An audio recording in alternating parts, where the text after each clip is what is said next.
Good afternoon and welcome to another episode of the Happy Head Podcast. My name is Paul and I'm your host today. Well, every day really, isn't it? I'm joined by Carolyn Hobdey, way up there in Yorkshire. Hello, lass. How are you doing? What's happening? I can't think. I was born in Yorkshire and I've forgotten all the cliched phrases. How sad is that?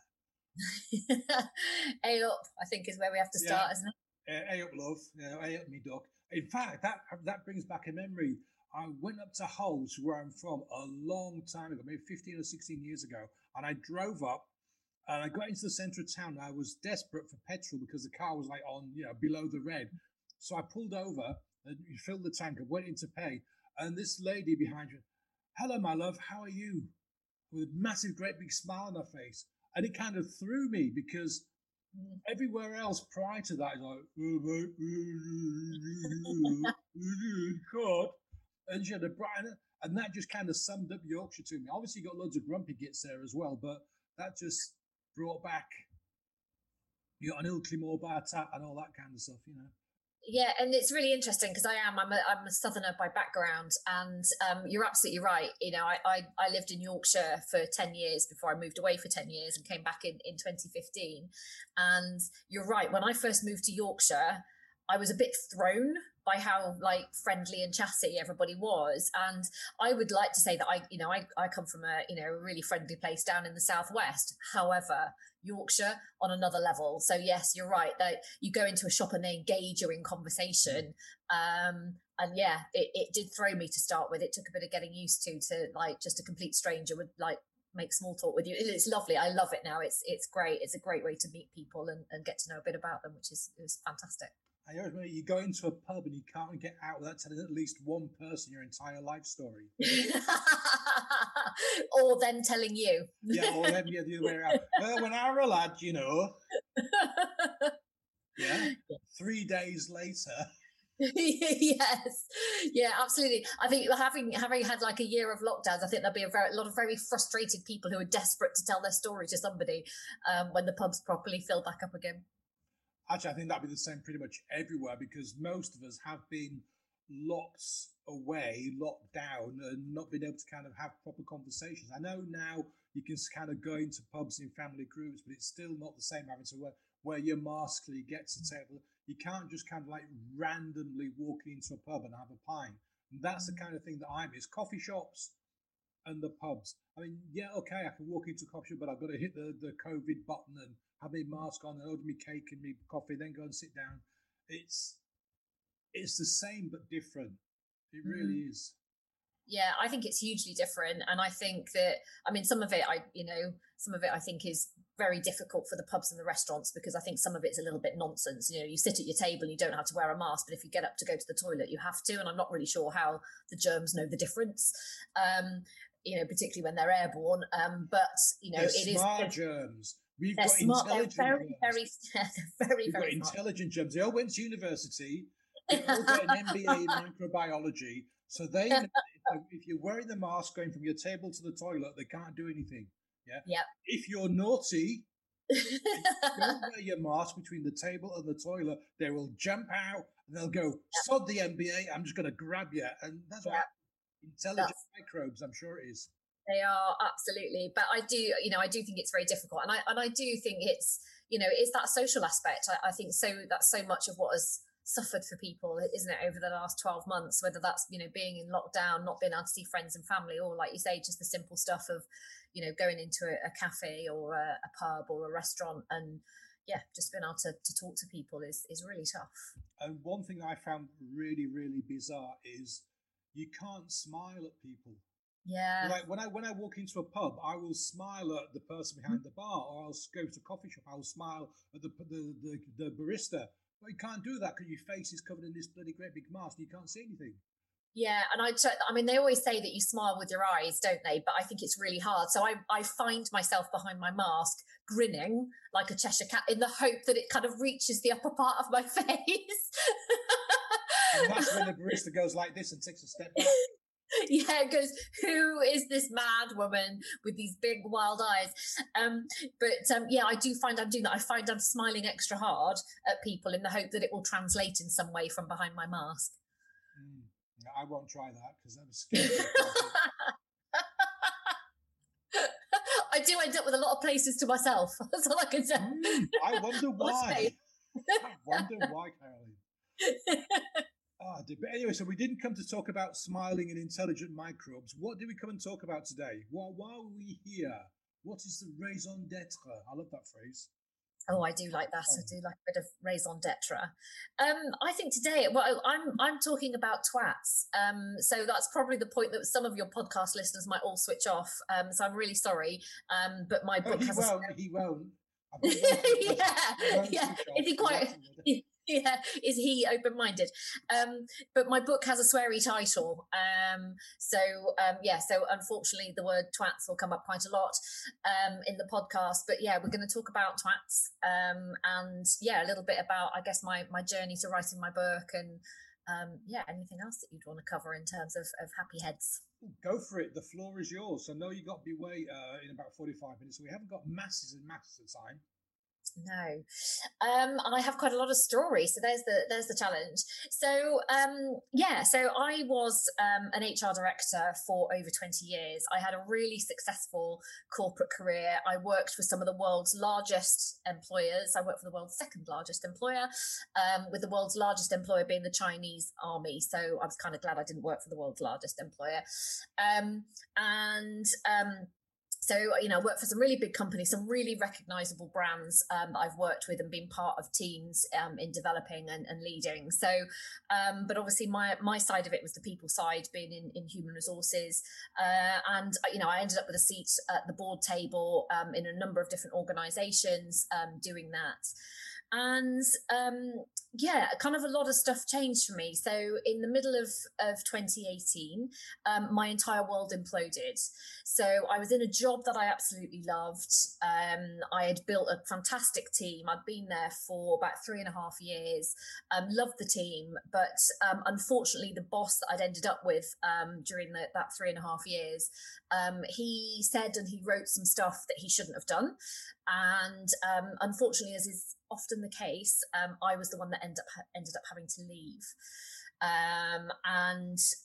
So I was in the process of leaving that job. I was absolutely devastated. It was all happening very quickly because it was kind of right, oh, we need to sort this out and you need to go and whatever. So I was completely devastated because I absolutely loved my team. They were like my extended family. So that was all happening to me. So it was completely sort of shattered by that. And my partner that I was with at the time, we had just sold our house.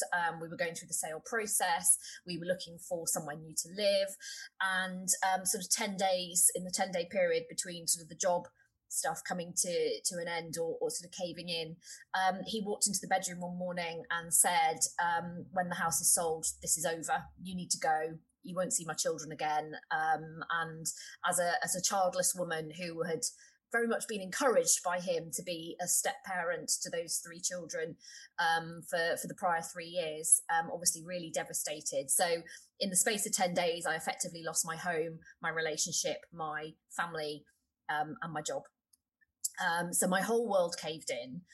And it really sort of was a catalyst to an awful lot of stuff. I'd be honest, and I talk very honestly, and I write in my book very honestly about my struggle with my mental health at that point and in previous points in my life, but particularly then, suicide beckoned. I got sort of to a bit of a dangerous situation at that particular point in time, and it just created a massive change in my life in terms of what I really had to look at was to go back and understand, how did I end up here? And not least because that relationship had actually been emotionally abusive, quite significantly emotionally abusive. So I'd been subjected to coercive control and narcissistic personality disorder. And it really just, I had to then have a look and I got the opportunity through therapy to look back across really the whole of my life and say, what has gone on here? Because like I said, I'd had this hugely successful corporate career, but in the background, my personal life had been really an unmitigated disaster. And hence the title of my book, because there were quite a lot of twats that I'd met along the way. And some of those had been at work, but there was quite a lot that had been in my personal life. So can I just interrupt there for a second? Sure. is it often the case that people that have incredibly successful careers have crappy personal lives? I don't think it's always the case, but I do think that I certainly think the kind of cultures that we have where there's, lots of stress, lots of long working hours, the always on culture that we now have as a result of technology, the expectation of, I think a lot of leaders get where they are because it's like, oh, they put in the long hours. It's, yes, they need to deliver stuff, but it's in my experience, and I can talk about that from experience, from my HR background. I think that a lot of people get where they are because they are seen to put in the long hours.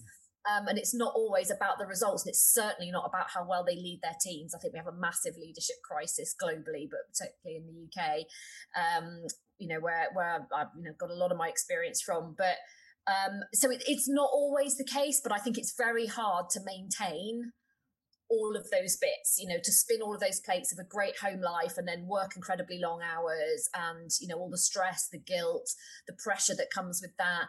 And I think quite often what I find with senior people, senior leaders, is a huge amount of imposter syndrome. So again, they are there thinking, I'm going to get found out at some points. There's a lot of self-generated stress that goes on, which I think then makes people unhappy. And therefore, I think, well, that must carry through into your personal life and how you behave with the people around you at home. And I think often it leads to, a lot of broken relationships or dysfunctional relationships that they have at home. And, I think that there is that thing of there's a lot of imposter syndrome, but there's also, a lot of sort of bullying and stuff that goes on. So I think you've got a lot of sort of unhappy people, I think, and I think it's quite hard to spin all of those plates and make it all good. And I think a lot of people are just existing.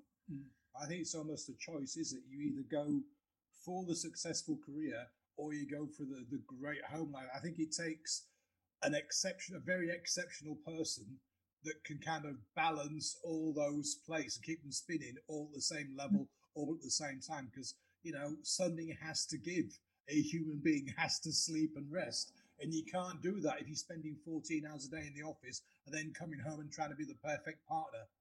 Yeah, and I think it actually takes an exceptional couple. It takes both elements of a relationship to actually make that happen, so that you don't build that resentment, that kind of separateness of lives. I think that's the thing. I think it's not just about the individual. It's about, certainly, if they're in a relationship, then it's about how they work together and manage that. So I did interrupt your flow there. So Karen, so we've had this breakdown. We've had to go back and kind of look at our life through therapy and figure out all the kind of the steps that led us to where we were.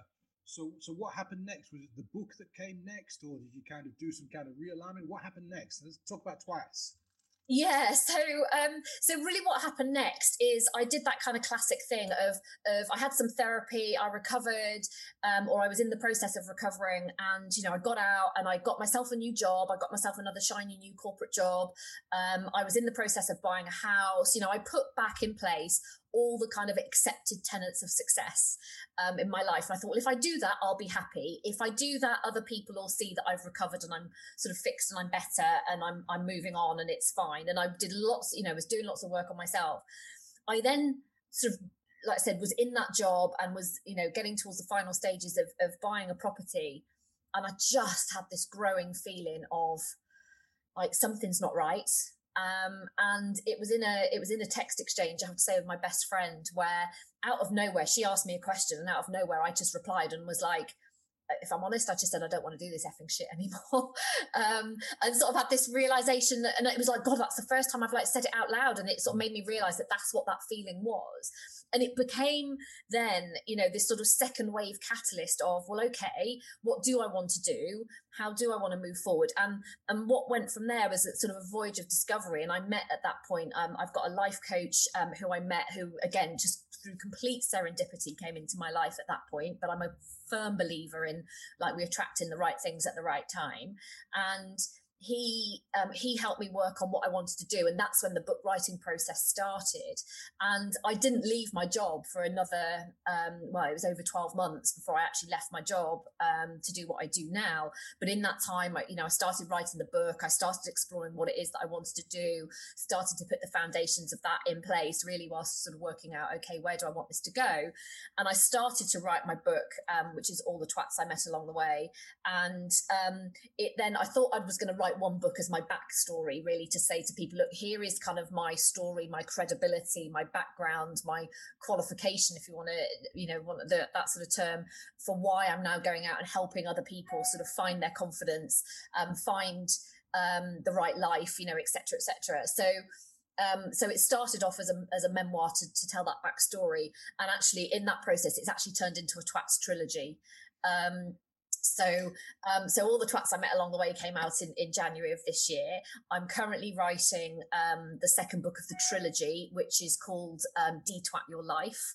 And that is about my journey out from the dark place I was in. So that's kind of takes you from the middle of 2018 up to the present day. And it's the voyage of discovery of, okay, so if I want to make change in my life, or if I've been forced to make change in my life, so it's redundancy, relationship ending, bereavement, so I'm sort of forced into a change that I sort of didn't really foresee.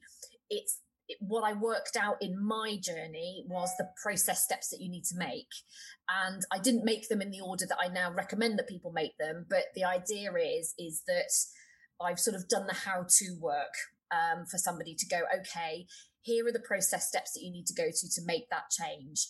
And, it helps to make that change more controlled, more understandable, less kind of flailing around and failing, which is what I did. And there's plenty of that will turn up in De-Twat Your Life, where I talk about the triumphs that I had, but also the failures of working out what those steps are, because I did some stupid stuff and made some wrong decisions.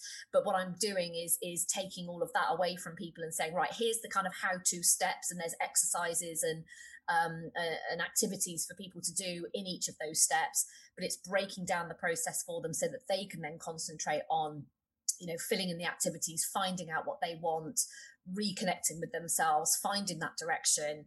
And that process is called the Mayday Map. And that helps people to sort of go on that journey. And beyond that, when I wrote All the Twats I Met Along the Way, I had quite a lot of work story that I needed to write and wanted to put in, and some of it turns up in All the Twats I Met Along the Way in order to make the story chronologically make sense, but I actually had too much content. So sort of what started off as one book and turned into two books, then became a trilogy, because the last book of the trilogy is going to be called Twats at Work. So that's going to be my corporate career, sort of a peek behind the curtain of corporate life at a senior level, but particularly obviously from the point of view of HR and some of the people stuff that you encounter, which I guess the tagline for that is that common sense isn't always that common, which was my experience.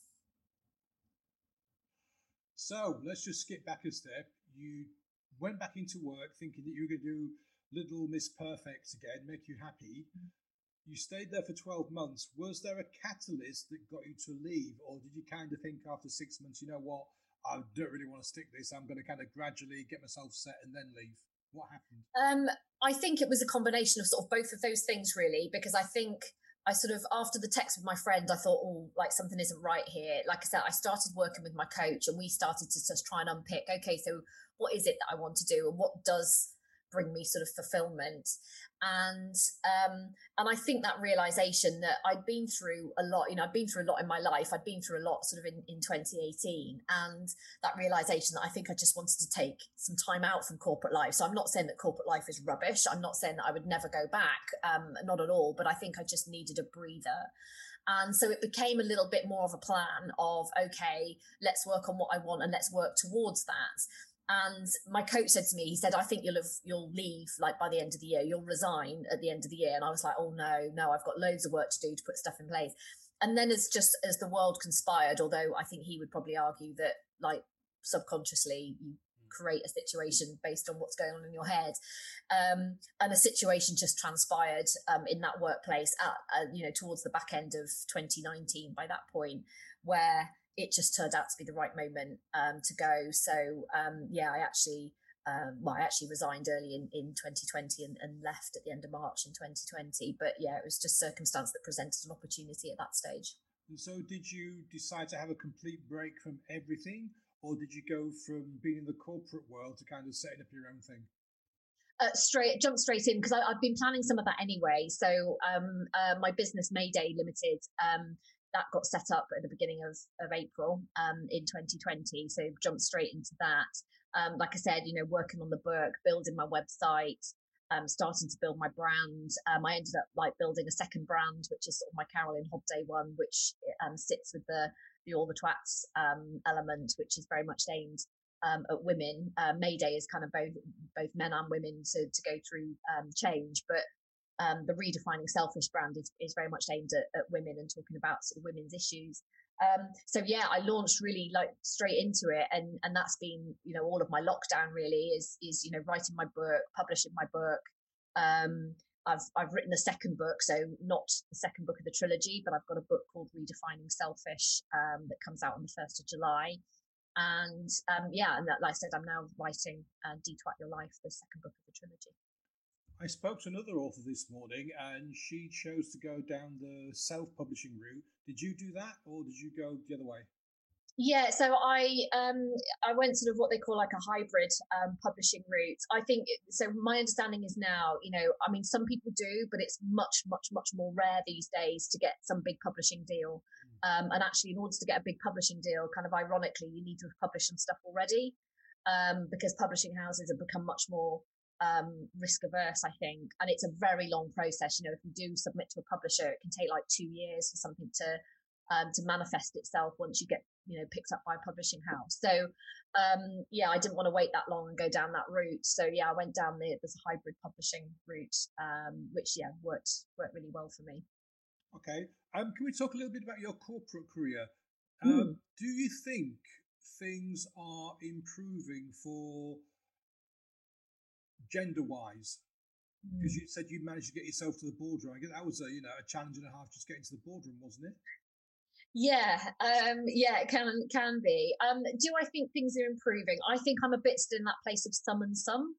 I think it's still an incredible challenge, because I think on the one hand it's great because now the law and awareness of discrimination, so whether it's genders or whether it's other types of discrimination, I think that there's now sort of legal protection in place, and there's a greater awareness of kind of the do's and don'ts.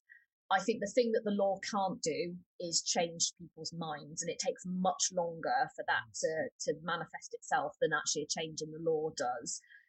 So you can't change people's attitudes. I think a lot of what I came across was people going, I know we're not meant to say this, but so it's those attitudes are still absolutely there. It's just that people then prefacing it with, I know it's against the law to discriminate or whatever.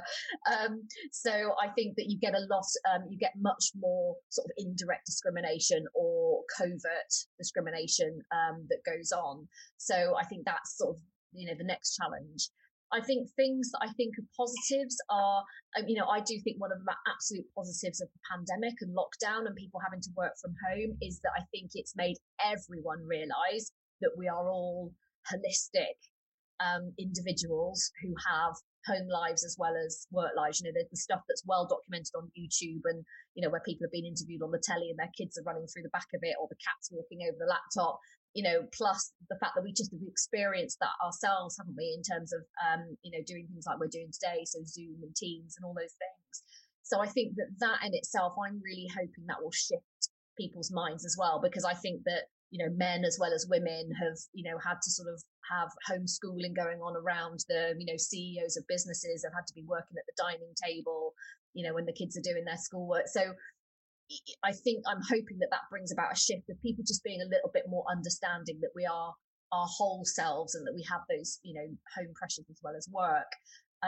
It's really just about how that starts to bring itself back, because I think that there's also lots of statistics that show that women have been more adversely affected than men. That's not to say that men haven't been affected by some of this, because they absolutely have.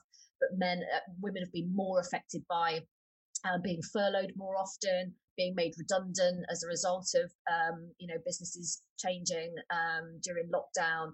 I think as well, they take the lion's share still of the home responsibility and the homeschooling and childcare stuff. Statistically, that's still the case. So, and also for those that are then saying that they would want to continue to work at home or work in a hybrid way.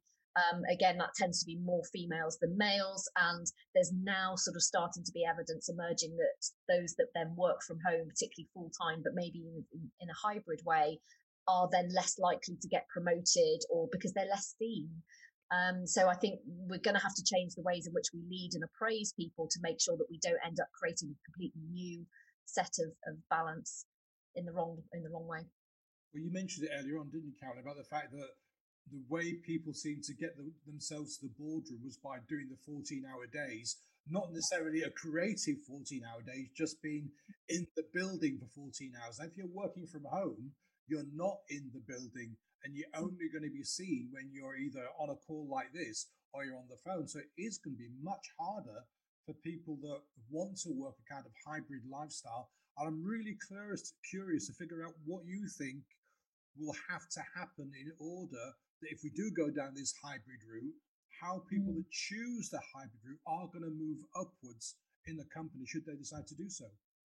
Yeah, and I think there's a number of things. I think that there's some stuff that needs to change from a leadership point of view, and I think that it's incumbent on business leaders and supported by their HR people to look at the appraisal mechanisms that we have. I'm not a massive fan of like big complicated appraisal systems because I think actually they hinder rather than help. But I do think we need to make sure that there is fairness in that, and that everybody's sort of getting a fair look at and a fair hearing, and also that somewhere within the statistics that are often generated out of those processes, that companies, for example, look at their data and their KPIs around of the people that have been promoted, yes, look at the males and females, but also have statistics around how many of them are working from home versus working in the office versus hybrid working, so that you can see, is there a trend in our business starting to emerge that says we're promoting more people that are present in the office as opposed to those that are working from home. So I think there's stuff that businesses can do to track their own data. I think for individuals themselves, I think if you are, whether you're working at home full time, I think even if that's the case, you will need to go to the office at some point. So it applies to them. But particularly, I think if you're hybrid working, I think when you go to the office, you need to make that time as useful and productive for you as possible in relation to seeing your team, but also seeing your line manager. So if you can get a regular slot with your line manager, if you can get a regular day or slot with a manager that says, I'm going to come in every Tuesday, and can we have a one-to-one session every Tuesday when I'm in, so that you get that face-to-face interaction, that update. I think for anybody who's working at home full time, or again, doing hybrid working, again, if you can get some kind of regular Zoom call as well, or online call, again, that this is updating on, don't just assume that your line manager knows what you're doing. So I think you have to get into the habit of putting yourself in front of them.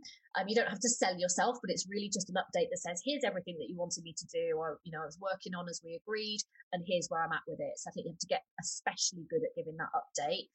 You can do that on email, but ideally do it in a conversation, then follow up with her, here's what we said at the meeting. And I think the other thing, and I'm talking to a friend about this the other day, because we're about to do some training with a company on some of this, is really understand what your personal brand is. So what do you want to stand for? What do you want people to think about you? And actually spend some time consciously thinking about that and thinking, okay, so in all the interactions I have, because now we have to accept that much more of them will be digital, there might be more email going on, or more texting going on, or more thing on, on Microsoft Teams or whatever it is, however you do those updates, is the language that I use, is the way that I portray myself, helping to raise my brand as somebody who is, maybe you want to be, helpful, or can-do attitude, or positive, or whatever, making sure that the language that you choose to use, the way in which you choose to communicate, is representative of that brand. And maybe think of, if there's a brand you particularly admire, or you think, oh, actually, if I was a business, I would want to be that business. What kind of ways do they speak about themselves? And really just try and promote yourself consistently in that way, so that the impression that somebody gets every time they interact with you, whether it's face to face, whether it's over a Zoom call, whether it's over email, they get that consistent feeling about this is who this person is. And I think try and push yourself forward that way. And also, we just need to say, if you want to get promoted, if you want to get on, if you want to develop, tell your line manager. If your line manager isn't asking you, because I used to get that a lot in HR, well, nobody's developing me. And it's like, well, what are you doing about it? Are you telling your manager you want to develop?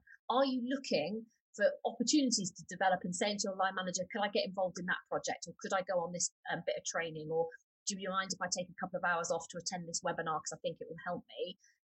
Proactively, because I think so often what you see with employees is they sort of sit and passively wait to be identified as talent or identified as the next, whatever role. Go out there and ask for it. Because I tell you, as a line manager, there's nothing better than an employee who comes to you and says, I'm taking ownership and responsibility for my development and promotion.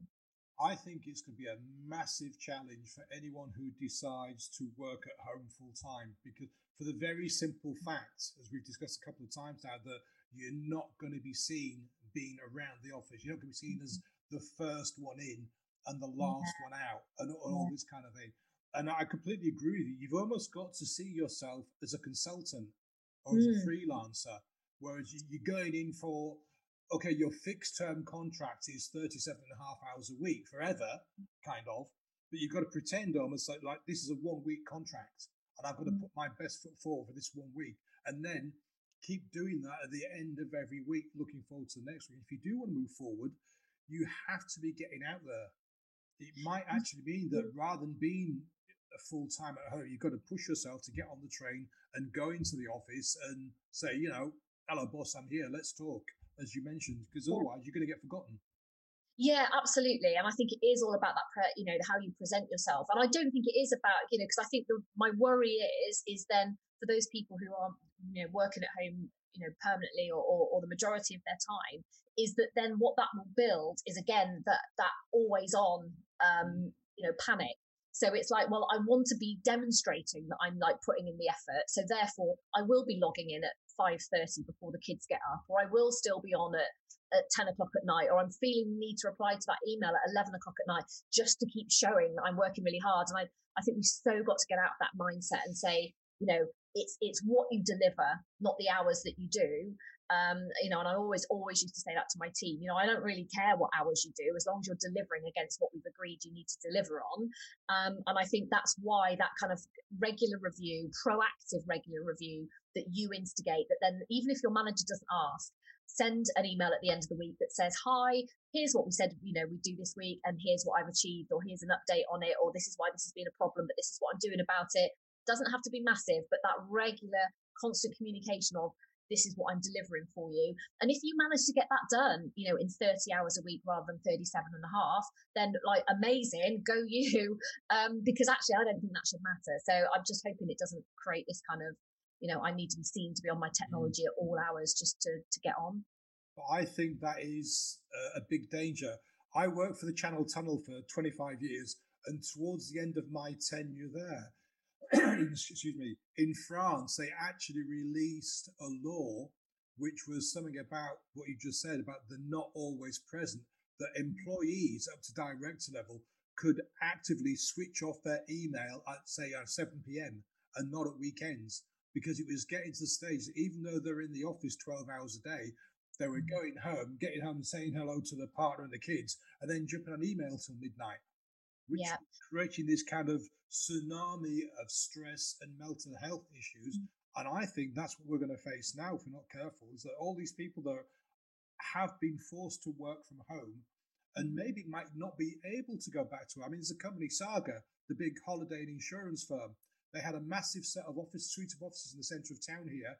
They've sold that building now because they've said, we're not using that building anymore. The staff that were there are now working from home permanently. So those people don't actually have a choice. Yes. They are And I think full-time. that in itself is a challenge. I mean, I think, every business has to do what's right for them. And I can understand that, that they're not sort of wanting to pay for this huge amounts of real estate that they don't need. But I think there, for some people, working at home has been awful.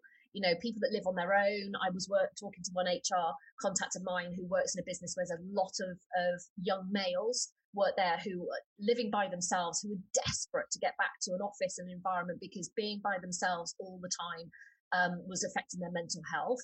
And as we know, suicide rate in young men are the probably most at-risk group. They were also saying that, they ended up just working all the time because there was nothing else to do.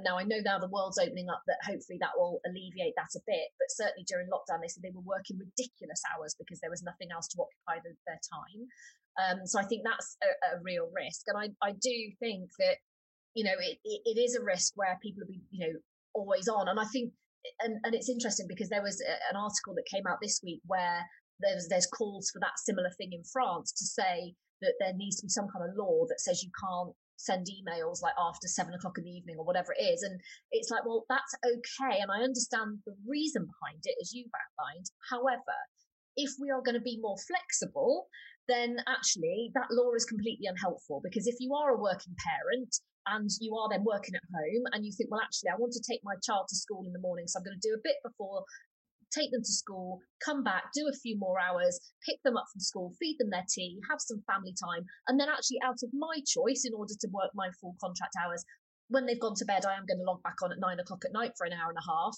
I think that's perfectly acceptable, because if that works for you and your flexibility, then why shouldn't you be able to do that? So I think we have to kind of be careful that we don't end up going, well, then the working day looks exactly like this, and being really rigid, because some people work better at different times of the day, and some people's lives lend themselves to work at different times of the day. So I wouldn't want to see it come into law, but we do need to get better at the always on stuff and not creating that tsunami, like you say. I think that's the problem, isn't it? Because yes, people work better at different times and people want to be very, very flexible, but companies, organizations, the corporate world doesn't care that much about the individual. They just want their thing done.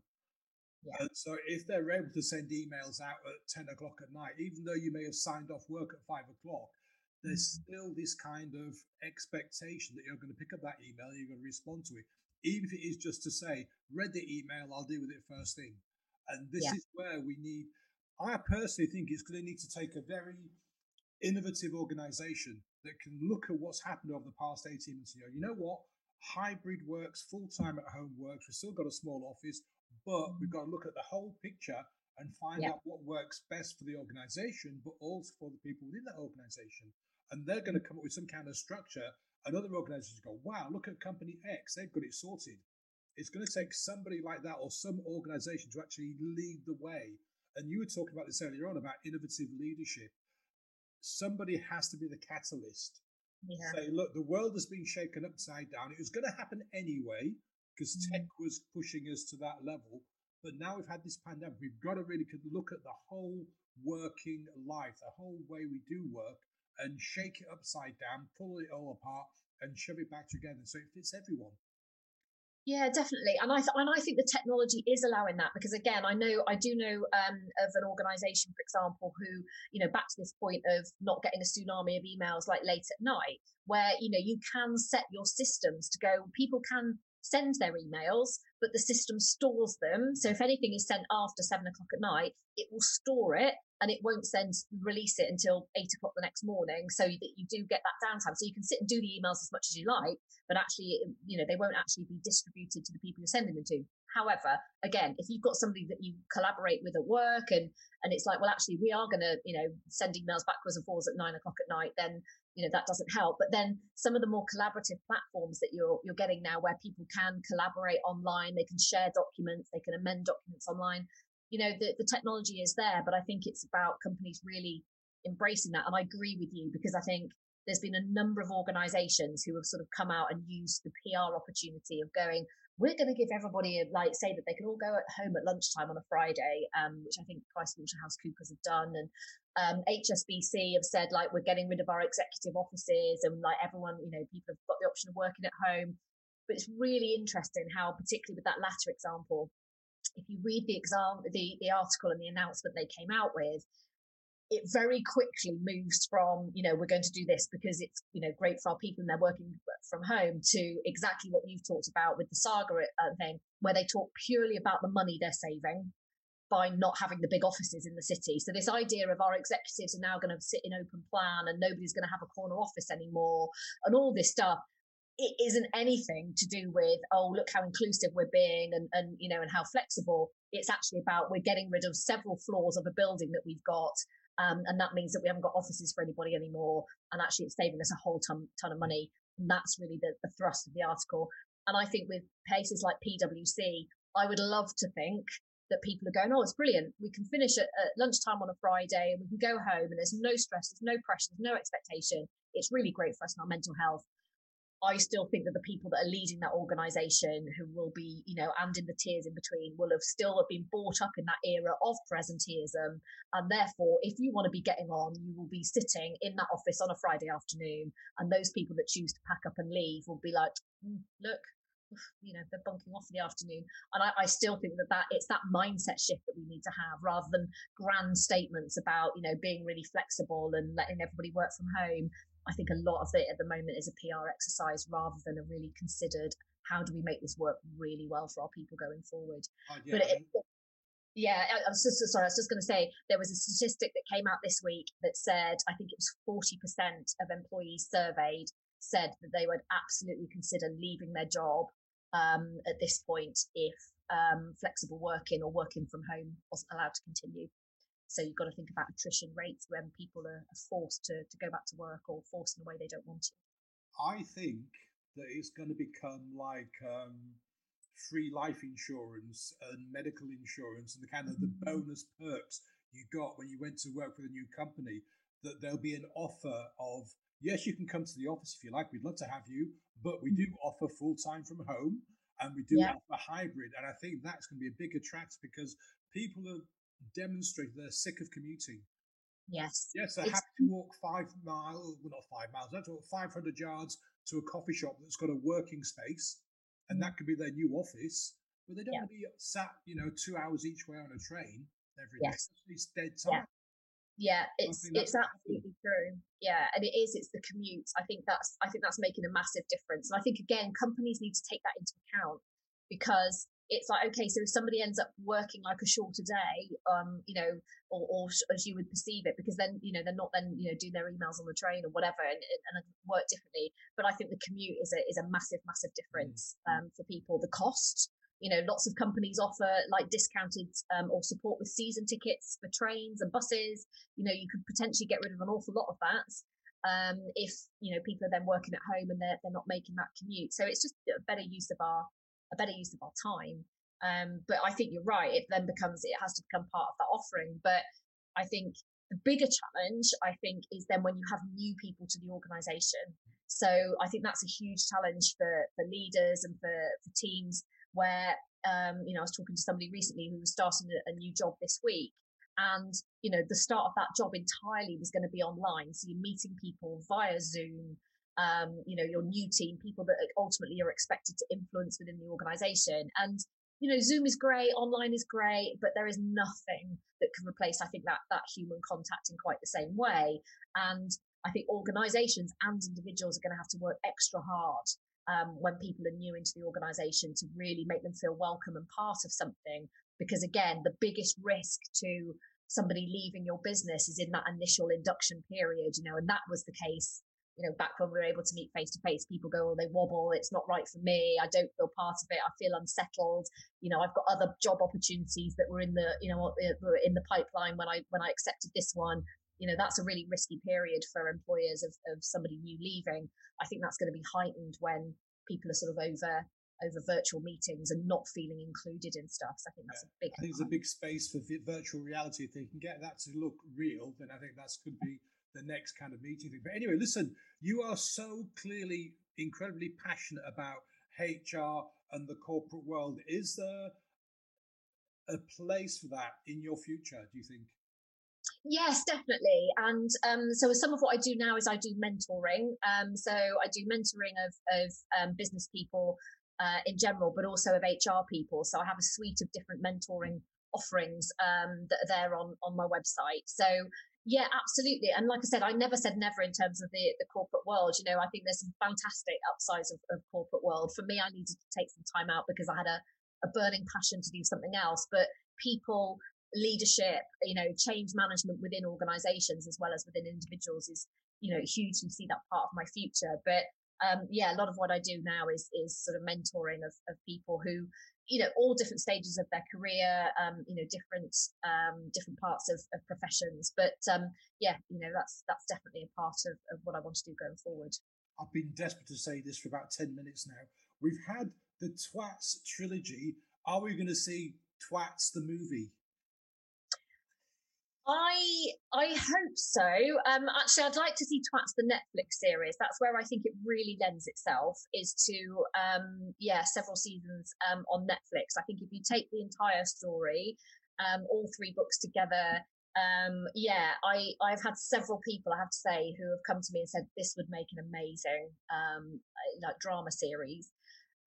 So that is definitely my ambition. I am trying to find the right people to speak to in relation to that. So yes, watch this space is all I can say. But that's it would definitely be part of my plan. I can't wait. I just love that title. I'd just watch it for the title, to be honest with you. Where can people find you, Carolyn? Where's the best place to reach you? I would say that via my website, so carolynhobdey.com is the best place to find me. But if people are on Facebook, they can find me either through my Carolyn Hobdey personal profile or Redefining Selfish.